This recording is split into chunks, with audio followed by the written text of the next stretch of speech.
Conversation with Brad Kettler as to whether or not they plan to change that nose when they come in to make their next stop.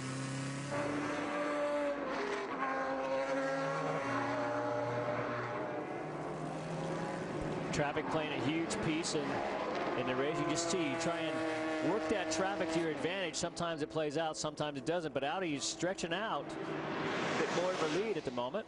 7 car, the Peugeot, also has some aero problems in that one of the winglets on the nose has come loose on the right side.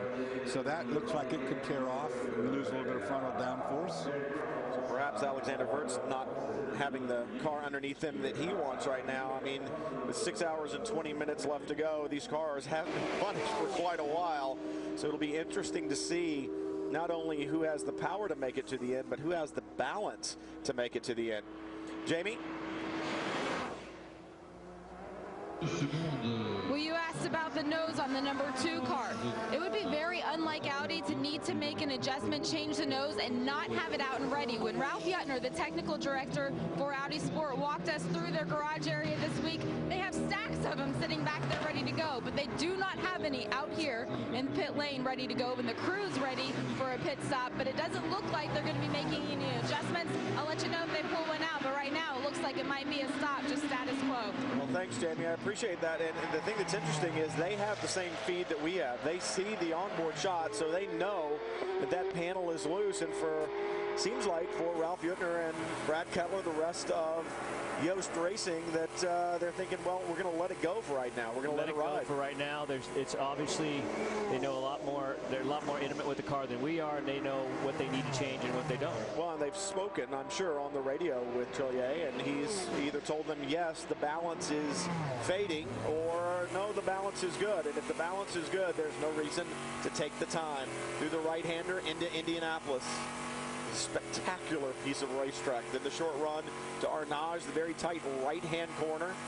See them beginning to catch traffic. I think that might be the 51 leader in the GTE Pro category, Tony Vielander. Obviously, our audio is certainly not on par with video. He just did Arnage flat, which is frightening. Actually, that wasn't the 51. It was one of the GTE AM cars.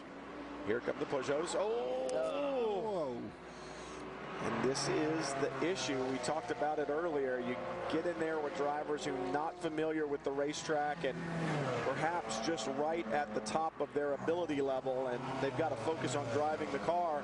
Not a lot left over to focus on paying attention to traffic. And Sarzan wants to get back up front. He wants to get his lap back. So he's got a little different motivation than the rest of the Peugeot group. Interesting to see that lap back. That Peugeot has dropped back a little bit from Trillier, and you look at the lap times, and Trillier faster by almost 2 seconds, 1.7 seconds the last time around. So, I mean, that Audi really digging deep and laying down some lap times right now. And obviously traffic ebbs and flows and has something to do with that. But, hey, you know, they could have just gone back to their game plan. You know, you mount those attacks for a while, and if you can make good of it, good. If you can't make good of it, you fall back in, and, you know, there's a long way to go still. No need to abuse the equipment. It was 6.5 hours almost. Right now, the crew, the engineers looking on from the Peugeot camp, making their notes, making their game plan, as you say, Dorsey, trying to figure out how to get to the end of this event and take the checkered flag. For Peugeot, they've got 3 opportunities to do it. Audi down to 1. We know Audi setting up for a pit stop. We'll see if it's this lap or not.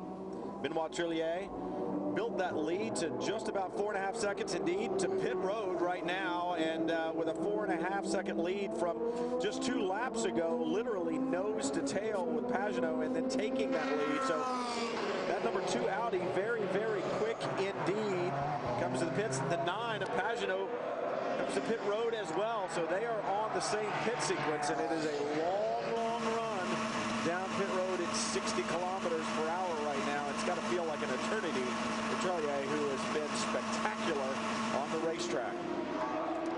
See what all they do.